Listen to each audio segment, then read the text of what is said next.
presented itself for me to jump into the tournament last year, right before I lost my belt. I was kind of bittersweet because I wanted to, redeem myself there, but you know, different callings called, and I had made a sacrifice to jump in that tournament.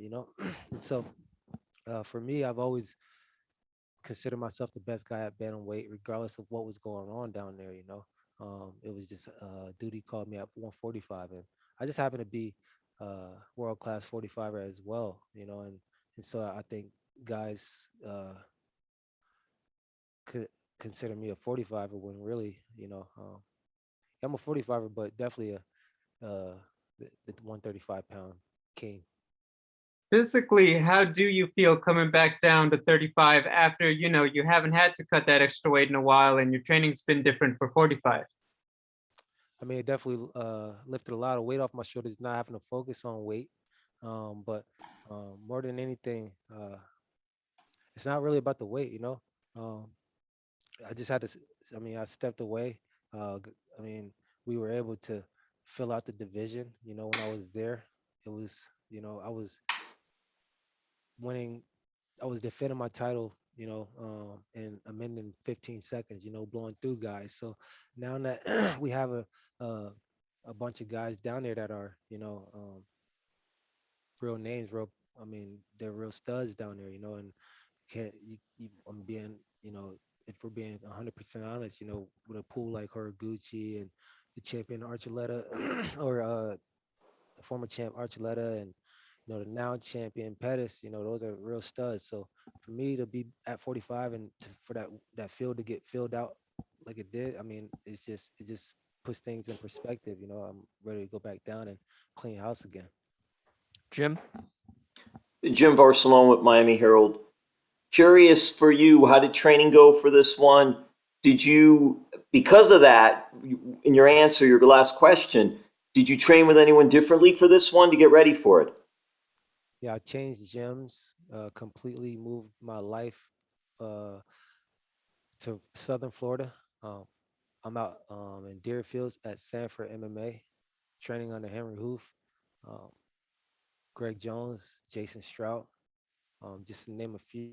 We have tons of you know world class coaches, world class athletes, a world class facility. I always say, since I got there, I come from Division 1 sports, where the training facilities are world class. You can go get an ice bath after practice, and you know, for a while in my last 10 years in MMA, it was real hard to find that. You had to go to a different facility just to get some maintenance work. So to be able to have everything under one gym, be able to get treatment and get nutritionists and get meals all under the same roof as that you're training. Strength and conditioning. I mean, it just makes everything a lot easier. So the move down to Florida was smooth. And in the follow up to that, because Sanford MMA is a one stop shop, it's a beautiful facility down there, and what they're doing, just everything like you said, you're able to do at one place. What has the transition been like in the sense of just world class trainers, world class fighters? Greg Jones, unbelievable wrestling background, and Henry Hoof. A lot of people obviously know Henry's background and what he's been able to do. For you in making that transition, what was the decision making process for you? Has it been an easy transition for you? Well, I don't think uh I think that transition stage is always rough, but it was easier because of the guys that were put in my corner, the people around me, they make it smooth. So I didn't even realize I was in a transition phase. I just happened to move and I jumped right on. I hit the ground running. I start training, train hard, been training hard, and it's easy to fall into that space where I was in my last previous fight where I get up on Saturdays, and just because we're in quarantine and I got amateurs to train with, I don't make that Saturday practice. I don't get up and put the extra miles of work in. It's easy to do that, when when you're around guys that aren't motivated, coaches that aren't as motivated as you with the same goals, And so when you surround yourself with guys that have ambition on bigger things in the sport, it just puts things in perspective and push like it just basically ignited me and put a fire under my ass, make me want to work harder. I just been grinding ever since I got to South Florida, and I mean it's a credit to everybody around me, but obviously I got to get up and do it myself. So I want to thank me too. Well, very good. All the best, Darrion, and a lot of world class fighters down there, man. You got a good place to train. Yeah, not for sure. Thank you. All right, Michael. Hey Darren, how are you? What's up, Mike? Everything good, man. I wanted to ask, how do you prepare and put yourself mentally and spiritually back on track to be back for that bantamweight championship? Well, had to set new goals. After that setback in November, I had to um, go back to the drawing board and figure out what exactly it was that I needed to do to get back on top.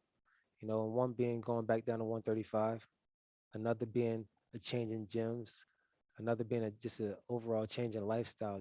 I completely moved my life, my dogs and everything to South Florida. So that sacrifice, it always just makes me more hungry.